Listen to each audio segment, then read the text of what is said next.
नमस्कार दोस्तों।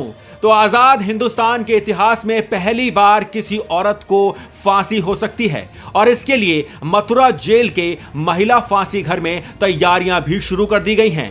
मेरठ के जल्लाद पवन सिंह को 2 बार उस जेल में निरीक्षण के लिए भी बुलाया जा चुका है।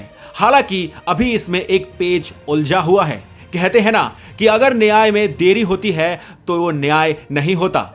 जिस तरीके से न्याय में देरी होती है उसी तरह से किरदार भी बदल जाते हैं। जिसको फांसी होनी है उसका नाम है शबनम। पर यहां पर दिक्कत यह है कि शबनम के एक बेटा भी हो चुका है। शबनम वो महिला हैं जिन्होंने अपने ही परिवार के 7 लोगों की गला काटकर हत्या कर दी थी।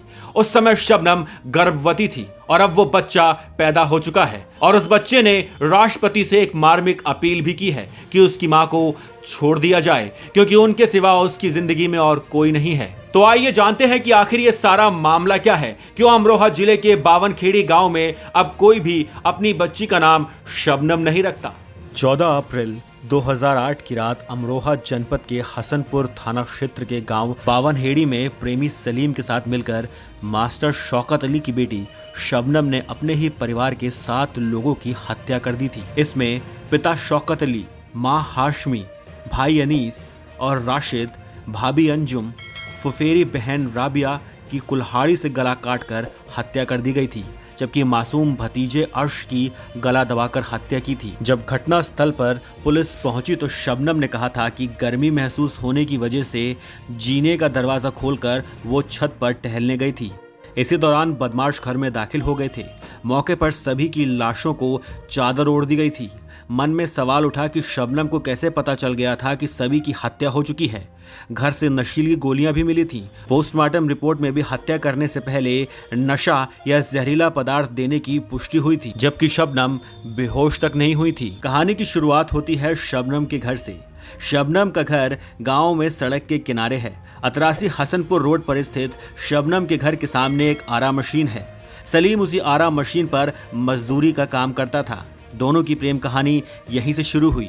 शबनम एक पढ़े लिखे शिक्षित संपन्न परिवार से थी, जबकि सलीम 5वीं फेल था और उसकी गिनती मध्यम वर्ग में होती थी।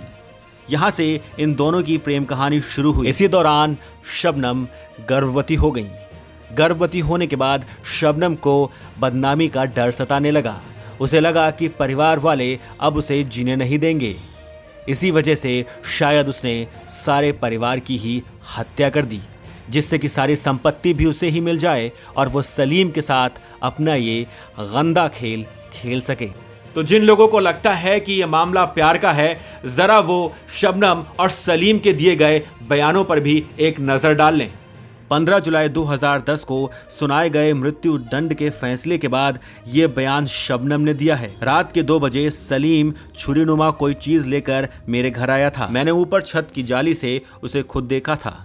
सलीम ने अकेले सबको बेहोश करके कत्ल कर दिया। अब जरा इस प्रेम कहानी के दूसरे किरदार सलीम का बयान भी सुन लीजिए। अदालत में दर्ज कराए गए बयानों में सलीम ने कहा है कि शबनम ने कत्ल वाली रात 2 बजे कॉल कर मुझे घर पर बुलाया था। जब मैं घर पर पहुंचा तो शबनम शराब के नशे में धुत थी और वो कह रही थी कि मैंने अपने सारे परिवार को नशे से बेहोश कर खत्म कर दिया है। अब तुम सारी दौलत के मालिक बन जाओगे। अब तुम मुझसे शादी कर लो। शबनम के कहने पर उसके द्वारा दी गई छुरी व खून से सने कपड़े घर के बाहर खड़े ट्रक में फेंक दिए और वहां से भाग गया था। सारे सबूत होने के बावजूद फैसले को आने में तकरीबन 13 साल बीत चुके हैं। शबनम ने दिसंबर 2008 में जेल में एक बेटे को जन्म दिया था। अब ये कहानी उस बच्चे की भी है। वो बच्चा चाहता है कि देश का कानून शबनम को जीवन दान दे। तो यहाँ पर एक बात तो तय है कि यह मामला प्यार का नहीं बल्कि हवस का है, बल्कि शरीर की आवश्यकताओं का था। पर यहाँ पर अपने पूरे परिवार को मार देना सिर्फ अपने प्यार या हवस के लिए कितना जायज है। और ये सीख है उन परिवारों के लिए जो लड़प्पन में अंधे अपने बच्चों की हर गलती को माफ कर देते हैं और सोचते हैं कि कोई बात नहीं, प्यार ही तो किया है, कुछ दिनों बाद सब ठीक हो जाएगा। अपने बच्चों को उतनी ही छूट दें जितना आपको लगता है कि आप संभाल सकते हैं। अपने बच्चों को सही उम्र में सही और गलत के बारे में समझाना बहुत आवश्यक है, वरना बच्चा कब किसी गलत जुर्म के रास्ते पर निकल जाए या आप नहीं जानते। आपकी इस बारे में क्या राय है? क्या 7 खून माफ किए जा सकते हैं शबनम के? कमेंट सेक्शन में हमें लिखकर जरूर बताइएगा। क्योंकि हम तो बहुत टॉलरेंट हैं।